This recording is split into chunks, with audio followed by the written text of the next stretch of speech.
يا مساء السعادة والسكر الزيادة على عيونك يا ست الكل.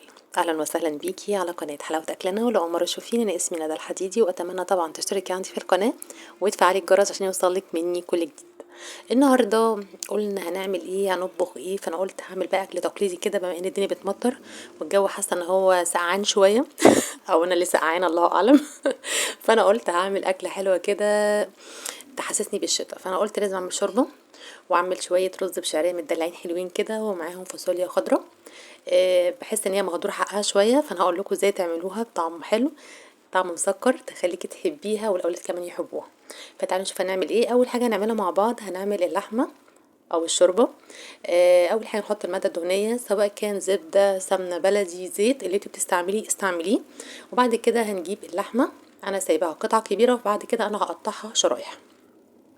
هنحط اللحمة في المادة الدهنية ولازم تكون المادة الدهنية سخنة جدا عشان تصدم لي اللحمة، وبالتالي المسام بتاعتها تتقفل. وكمان بعد كده تبقى طرية لما تيجي تاكليها جوسي. هنحط معاها ايه، فلفل اسمر وورق لورا وحبهان وكمان حبتين من الطماطم وبصلايه وشوية سكر عشان يسرعوا لي عملية السوا شوية ويدوني تسكيرة حلوة للشوربة. لا اكثر ولا اقل. الملح فين يا ست الكل؟ الملح في الاخر عشان خاطر اللحمة تستوي معانا بسرعة.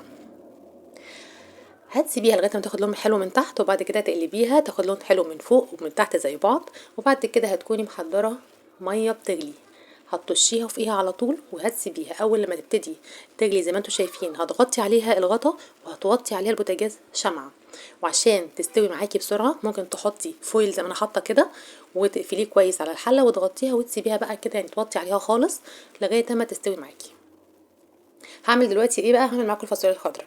هنحط الماده الدهنيه وهنزل عليها ببصلايه مقطعه صغير زي ما انتوا شايفين، وهديها بس يعني مش هديها لون كمان، هخليها تدبل بس انا مش عايزه اديها لون. وبعد كده تنزلي عليها فصين توم، ولو بتحبي التوم بزياده زوديه، تمام. انا كنت حاطه فصين بالعدد.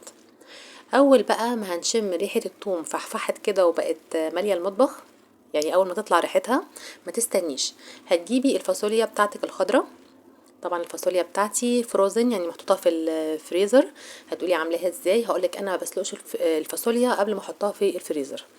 احلى حاجه وجربتها وموثوقه منها جدا ان انا بجيب الفاصوليا اغسلها كويس وبعد كده اقطعها وبعد كده احطها في الكيس بتاعه الفريزر واطلع منها الهواء خالص وتقفليها كويس وتحطيها في الفريزر. هتطلعيها هتبقى المنظر ده. بعد كده بعد ما اديها تقلبتين حلوين هحط بقى البهارات بتاعتنا، ملح وفلفل وشطه وشويه سكر صغيرين وكمان مرقه لو عايزه تحطي. بعد كده بعد ما اديها تقلبتين حلوين كده اكون طبعا محضره الصلصه بتاعتنا الجميله. هتنزلي بالصلصه الحلوه دي وبعد كده تديها تقليبه حلوه. حلو كده حلو كده. هسيبها بقى لغايه ما تستوي. اول ما تغلي هوطي عليها واغطي عليها الغطا واسيبها لغايه ما تستوي. يلا نشوفها بعد ما تستوي، يلا بينا. استوت الفاصوليا بتاعتنا ولونها اخضر زي ما هو، ولا اصفرت ولا جرالها اي حاجه. بصوا المنظر. طريقه التفريز دي حلوه جدا وانا مجرباها كذا مره وتحفه يا جماعه. تعالوا بقى نشوف الرز بتاعنا ابو شعريه المدلع ده. هتحطي الماده الدهنيه وهتحطي الشعريه. الشعريه قد ايه؟ نص كميه الرز، يعني لو حاطه كوبايه رز هتحطي نص شعريه. هتقلبيها كويس وانا بحط الملح من دلوقتي عشان انا نسايه درجه اولى. فبحط الملح عشان ما انساهوش. اول ما تاخد اللون الحلو الجميل قدامكم ده الذهبي الحلو ده مش البني الغامق، انا بحب اللون ده جدا، هتحطي الرز بتاعك. طيب انا عايزه اسوي الرز بتاعي. هتحطي قدام كل كوبايه رز كوبايه ميه، وقدام كل كوبايه شعريه كوبايه ميه برضو. تمام كده يا ست الكل؟ تمام. هبتدي بقى ان انا اقلبه كويس مع الماده الدهنيه وكل رزايه عندي تتغلف بالماده الدهنيه بتاعتها. وكل رزايه بعد ما تتغلف بقى بالماده الدهنيه لما تستوي هتلاقيهم خاصمين بعضهم خالص، هتلاقي كل رزايه رايحه في حته لوحدها بس مستوي وطعمه زي العسل. هتحطي بقى الميه بتاعتك سواء كانت مغليه او مش مغليه، صدقيني ما بتفرقش. الموضوع كله ان هي لو مغليه يعني هتسرع عمليه السوا مش اكثر يعني.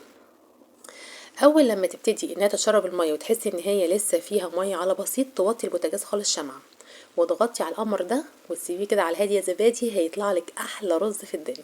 بصوا العسل اهو، الرز مفرفر جميل وطعمه حلو قوي.